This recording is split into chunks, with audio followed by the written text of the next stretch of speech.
At that point, then you'll be able to negotiate with Ottawa. Then you'll be able to negotiate with Quebec. Mark Carney accidentally admitted a lot today. Remember those national building projects? How are those coming along?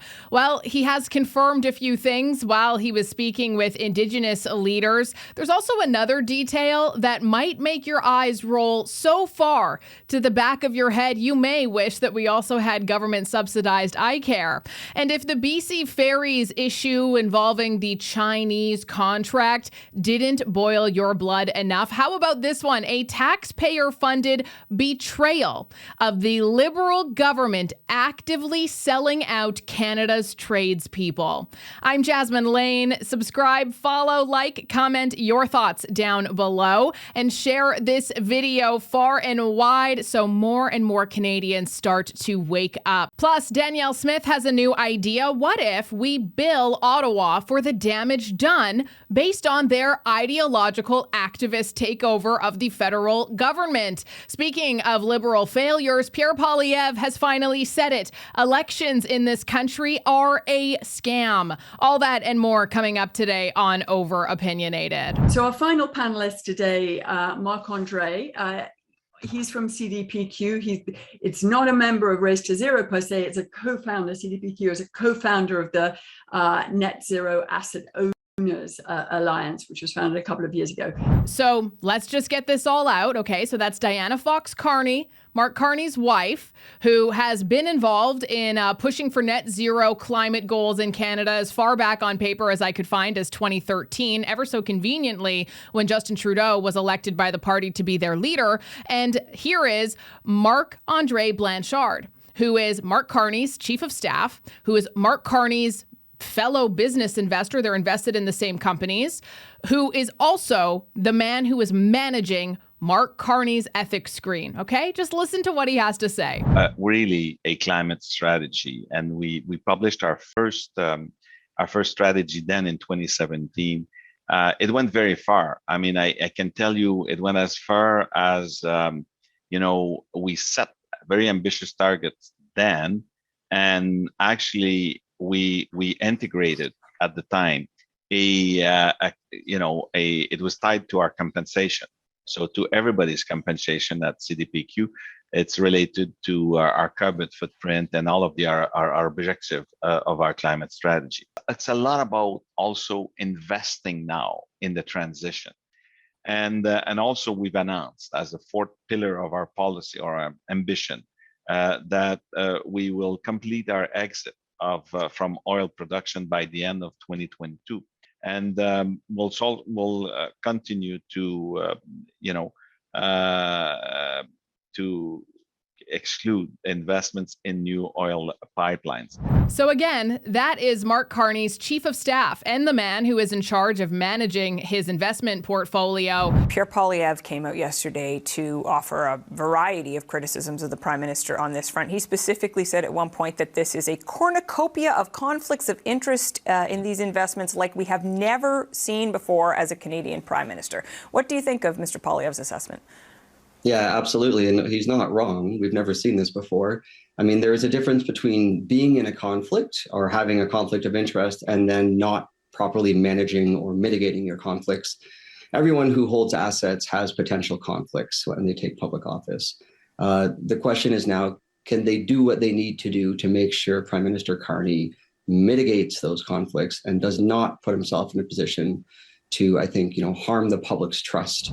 Yeah, I'm sure that's going to be really, really blind. Anyway, though, there's a lot of people out there who will say, why are conservatives so obsessed with oil? Yeah, we got to get to net zero as though that is anything other than a fantasy. But why are conservatives so obsessed with oil? We can do other things. And the fact check breakdown of this is actually we can't. That's why. That's why we're so obsessed with it. And if you go and take a look at the world, perhaps you could take a look at the UK, at Germany, other places in which they are much more controlled by the World Economic Forum than Canada was up until very recently, at least. They have routine energy blackouts. Their power grid cannot handle it because even renewables have a backup generator of fossil fuels. So here's the facts, okay? Number one, oil and gas is Canada's number one export. It makes up approximately 20% of all of our exports. It also employs roughly 500,000 Canadians, both directly and indirectly, and it is one of the largest shares of federal revenue. So if you cut this off without a replacement that is proven to work, which doesn't exist, by the way. And do you want to know the long-term cost of a net zero economy? It is roughly $12 trillion annually. That's what it costs. And of course, we don't know because nobody's actually there, but that is the projected cost, roughly $12 trillion a year. And climate activists will tell you that $12 trillion a year per country is an oversimplification. It's an exaggeration. It's not going to be that much. But even if we believe them, okay, even if we believe that 12 trillion is just way too high, well, then the other estimates are anywhere from 3 trillion to about $9.4 trillion a year per country. That's what you're spending to get net zero economy. You're not transitioning, you are destroying. And secondly, we do not have infrastructure to replace oil as though we should to begin with. Because even oil, Canadian-made oil, Mark Carney will say, oh, it's one of our biggest things. It's one of the biggest causes of carbon dioxide created by humans in Earth's atmosphere. Well, carbon dioxide created by humans in Earth's atmosphere is approximately 0.04%. And Canada contributes to 1.5% of that 0.04%. I have a question that I read maybe a year or so ago, that Quebec has billions of dollars under their feet in undeveloped resources. Why are we giving them anything? Yeah. Premier, do you want to take that one, or do you want me to send it to Andrew? I know that Michael could answer that one too. I know he I can. can tell you every single time I meet the Quebec Premier, I remind him that he has, I believe it's about a 200-year supply of natural gas right under their feet. And to get to what I think one of the earlier speakers commented on and what Professor Toom mentioned is maybe that should be factored in, you can keep it in the ground, but then we're going to assign a value as if you developed it. And then we will deduct out what you're owed based on the fact that you've chosen not to develop it. Yeah. We could take the same, And we could, frankly, take the same approach with hydroelectric, because hydroelectric, they sell it to their people at a subsidy. We could say, well, you can choose to do that, but we will presume the market rate and what the revenues would be at that market rate. And if you choose to subsidize, that's on you, but you can't get that from the rest of the country. So there's two things that we could put in there for conditions. Everybody, and I do mean everybody, every other country on Earth loves the money that oil generates. But, they're so clouded and shamed by their lobbyists and their own investments that they don't want to develop it because it's better to virtue signal for a fake cause than it is to just enrich your people. And, that's the thing. Canada has no national grid capable of delivering renewable power across provinces. That just doesn't exist. As an example, transmission lines for wind and solar take anywhere from 5 to 15 years just to get through approvals and consultations. So, and honestly, even LNG Canada, Coastal GasLink took like a decade until it had full government support. C5 is the mammoth of a law that gives the Prime Minister and the Ministers Leblanc and Hodgson authority to suspend the application of any law on the territory in order to have projects to be started more rapidly or efficiently from their point of view. However, first, we see in it mainly oil and gas projects, and none of those projects could be implemented and realized in less than 10 or 12 years. So, the main interest having been shown by the government so far has been in those projects. And he has not given the trade issue and the tariffs issue enough interest to get any kind of result so far. He has renounced and made compromise on many things so far without achieving anything in the delays he had himself created and announced. And he has failed to start a negotiation table, which is the only place where a treaty might appear. So the priority is ill-placed so far. He has to forget a bit about those projects for Western Canada and Brookfield, and he has to invest his energy in the negotiation, and he has to include other MPs and opposition parties in the Parliament. We have been elected for that purpose. And if we knew anything about a strategy, we might understand it. But we are, so far, being kept in the dark. So C5 is not a solution. We'll have no impact on tariffs or trade. And all those projects covered by C5 are not the priority. Negotiation is the priority. Blanchette is completely accurate there, that the Carney government, instead of negotiating with what works, he wants everybody to focus on Bill C5, these national building projects. But here is the reality, okay? Most of our trade, about 75% of it, goes to the United States. And if you wanted to diversify these nation-building projects and ports and blah, blah, blah, we currently have 0 export terminals to ship at scale that are ready today. And that would be if we manage to expand to India, Japan, even Germany, Asia, like they want. That doesn't exist. What they want doesn't exist. And as Blanchette says, it'll be 10 plus years before it does, if it ever does. I'm getting very confused, Catherine, about where to put my elbows. They're up and they're down, and if they keep moving that way, we're going to look like a bunch of chickens. The Prime Minister has an expectation management problem. You referenced it off the top. He billed himself during the election as the guy that would get a good deal for Canada, and the reality is that our tariffs are higher today than they were on election day. We had the doubling of the steel and aluminum tariff. We now have this August 1st threat. So we don't appear to be closer to a deal than we were on election day. And that is a problem for the Prime Minister because he billed himself as the guy to get it done.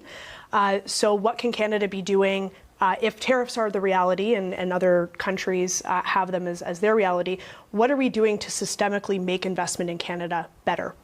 So far, the proposal has been to expedite energy projects to, oh my goodness, 2 years, while other jurisdictions are moving faster than that. The U.S. is changing things like their corporate tax rate, or they're at least looking at systems to attract more business investment, and that's totally absent the tariff conversation. So we seem to be very focused on, how we might tax bourbon and ketchup a little bit more to hit back against the Americans, and not addressing some of the big challenges that exist for Canada's economy to thrive. But Mark Carney signed that fake executive order, just like Donald Trump, remember, saying that, he's signing in national unity projects. Well, it turns out today he confirmed there isn't a single project on the list. In fact, what he signed was a fake paper saying we're going to have some more conversations. How we bring it to life in the right way. And I think that's the first point I really want to emphasize, is that this act is only a way of starting a conversation and starting a process. And we define that process going forward. But what it could do is enable Canada to build big things that will connect and transform our national economy. Create great careers, not just jobs, but careers for the people that we serve, and provide the resources for health, for education, and social services that our people deserve. It's about giving ourselves more than any foreign government can ever take away. It's about controlling our economic destiny together. And isn't it weird to you? We want these national building projects, right? And this, again, just goes to show that if you're an insider, you're safe. But if you are an average citizen, if you are a real Canadian who wants your country to survive, who wants to do something good for your country, you're absolutely screwed. This was posted by CBC News. It says, egregious inside legal fights over a Canadian EV battery plant getting $15 billion in tax breaks. Multiple contractors allege they haven't been paid for millions of dollars of work. And despite yesterday's steel announcement, as Rick Perkins says, $500 million of your federal tax money went into the construction of Stellantis' EV battery plant in Windsor. Canadian contractors are getting stiffed while Korean contractors get paid with your money.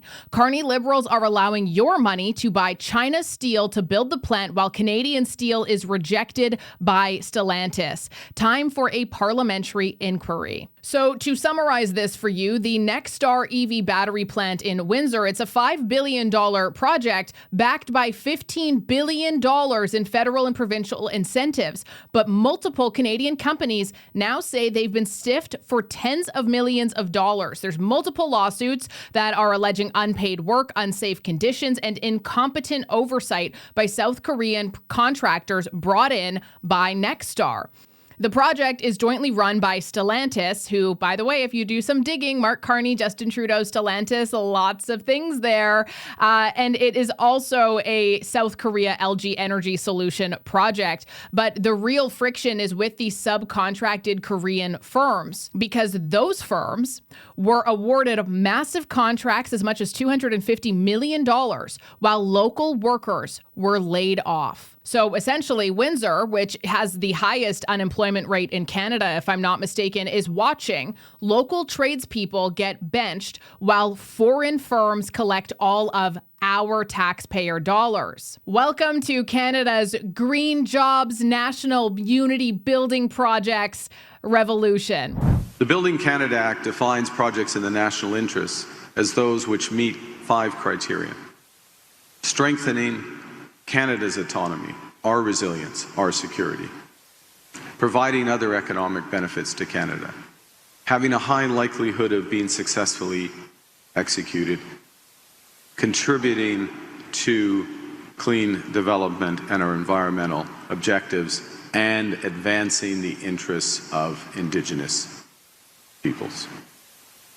Examples of those projects could include highways, railways, ports, new energy, and trade corridors. Key point, there is no list of those projects yet. There's ideas out there. Projects will be proposed by many stakeholders. The provinces have ideas. There will be ideas from the private sectors. And there will be ideas directly from First Nations. One of the most uncomfortable feelings that I get, at least when I put these pieces together, is Mark Carney told us himself. He told everybody he's the crisis guy. Crisis, dangerous world, unpredictable times, a hinge moment, all of these things, right? Mark Carney doesn't want to increase Canada's future, especially when it comes to the economy. That's quite clear. What he does want, though, is a permanent crisis to justify top-down rule. And investing in exclusively net zero energy goals, these things that don't work but do help his investments, is absolutely a way to meet all of that criteria. It is a deliberate way to do these things for the environment so that you have economic ruin, so that you can justify that control and that top-down approach. The climate isn't the crisis at all. It's the pretext, actually.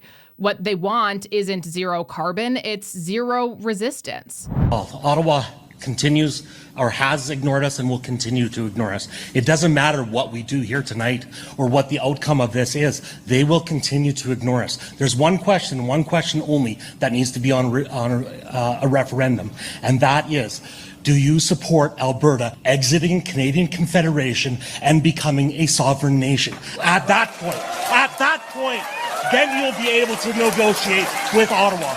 Then you'll be able to negotiate with Quebec. Without that, they will continue to ignore us. If they do not know that we are serious and we can leave at any point in time, we will not ever get a pipeline to the Atlantic Ocean.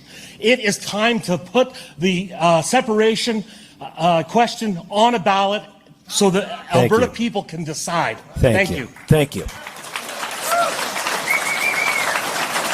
I would say we're off and running, wouldn't you? And that to me is exactly why Alberta separation is mocked, vilified, as extreme as it is, because Alberta controls the resource leverage. And Alberta telling the UN, the WEF, and Ottawa that it's time to go pound sand is a huge threat. And not because it's backwards, not because they've got it all wrong, but because it's free. Additionally, Alberta separation cuts off the cash flow, right? Because it would then be able to expose in the utmost way the fiscal rot in other provinces and then that also weakens the federal government's buying power when it comes to compliance, when it comes to being able to, we'll give you free dental care if you vote for us, right? So if Alberta stops funding the lie begins to collapse. And at the end of the day, Alberta separation is very serious. I've heard that from many people that I know who live in the region. And it isn't just a political issue. It is an actual existential threat to the net zero empire, because it proves that you can say no, and it exposes their plans and their ideology, and it opens the floodgates for other people to then say, wait a second, we don't have to deal with this. And that to me is also why conservatives as a whole are blamed for essentially everything, and why they are so vilified. Pierre Poilievre as an example. I certainly don't remember the state-funded media arm of the CBC interviewing anyone in Nepean about what Mark Carney did in order to get that seat. To vote in the angry guy from Ottawa who doesn't know jack about this area. He may have been born in Calgary, but he's from Ottawa. He hasn't been here. He hasn't lived here. And even if he had stayed in Calgary, this is a very different area than the urban centers he's used to. So you're mad. You don't like what Damien Carrick has done. You don't like what Pierre Poilievre has done, even though there is a long tradition in Canadian politics of backbenchers giving up their seat for the leader. You don't like this one bit. Well, yeah, I would agree. Normally, yes. But this unseated leader it's not that he didn't have a seat. It's that he didn't bother to show up for his constituents. So they fired him. Bonnie Critchley is one of the 50 candidates registered to run against Pierre Poilievre in Battle River Crowfoot. 50, which, it's less than what we had in the election, but they initially, the longest ballot committee, which their whole thing is, we really want electoral reform, so we're only attacking Pierre Poilievre. Got it. Anyway, though, Pierre Poilievre did respond, and he actually said there's a number of things that you could do that would make it so that only real candidates who are truly running to put their name forward in our democracy are on that list. But either way, we have to take action because this is a scam. It is unfair, it is unjust, and must stop. And honestly, it's not just Pierre Poilievre saying this. Michael Harris, who is a Libertarian candidate, called the longest ballot committee a mockery of the Democratic process. He says this flood of joke candidates doesn't just waste voters' time, Harris wrote. It actively hurts serious independent and third-party candidates who are working hard to give this riding real alternatives to the status quo. I would love to know your thoughts on all of that, as well as today's episode, because wow, it is just never a dull moment. Here I was thinking, you know what, Jasmine, maybe you'll have some time off after the election. Nope, it's been a gong show since day one. I'm Jasmine Lane. This is Over Opinionated. Subscribe, follow, like, comment your thoughts down below, and share this video. What a time to be a Canadian. I will leave it on that, and I will talk to you tomorrow.